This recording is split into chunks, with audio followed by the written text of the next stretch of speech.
so that we, little by little, we conquer the know-how, the technology, and developing through good governance new capacities. So I think aid is best used where it is, as the president said, helping to build capacities and in support of government initiatives. So the real challenge is that Africa has both a dearth of hard infrastructure, which is the roads, the power grids, and so on, but also the soft infrastructure, which is really key. And what we mean by soft infrastructure, that is the institutions, the regulations that facilitate trade, the overall business environment. The biggest difficulty, I think, for most countries is the capacity to develop projects that would attract funding. This is the situation that we find when the government is involved. I think profit is not enough. It's good because profit is important to grow the business, to sustain the business.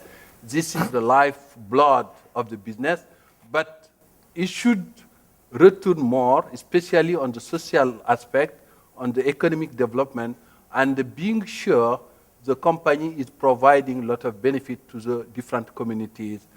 If you look at Brazil and India using state power, promoting innovation in critical sectors through state capitalism in targeted sectors. If you're talking about situations where there is a market economy, is to try and find the places where the market economy is falling short. And I have to say, given the context of where we are all here today and tomorrow, is in developmental finance. I think it's fair to say that certainly on the continent, is we haven't had the private sector scrambling all over the place trying to fill in the gaps.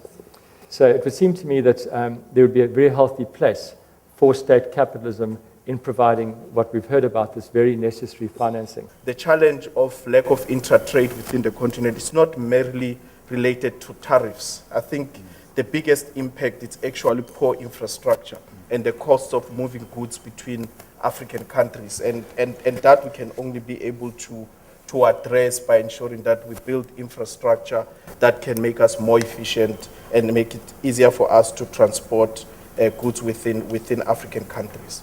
Going forward, I think we have to look at it in this way, that we have two choices in terms of regional integration.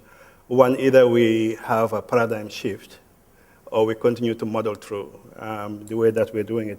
Now, a paradigm shift, in my view, I think, and I think in the view of many of the thinking of the bank in terms of a long-term strategy, which we are now trying to take to the board next month, we try to look at innovative ways of financing either continental initiatives or the regional initiatives that we think are going to transform the continent, either in terms of roads, ports, energy.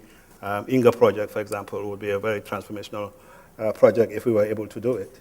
We might do this regional integration, but unless we achieve social integration as well in the countries through which these projects go through, we probably are not doing ourselves much favor.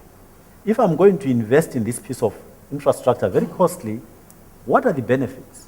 Have we agreed the rules? And when we put it in place, does it work the way it should work?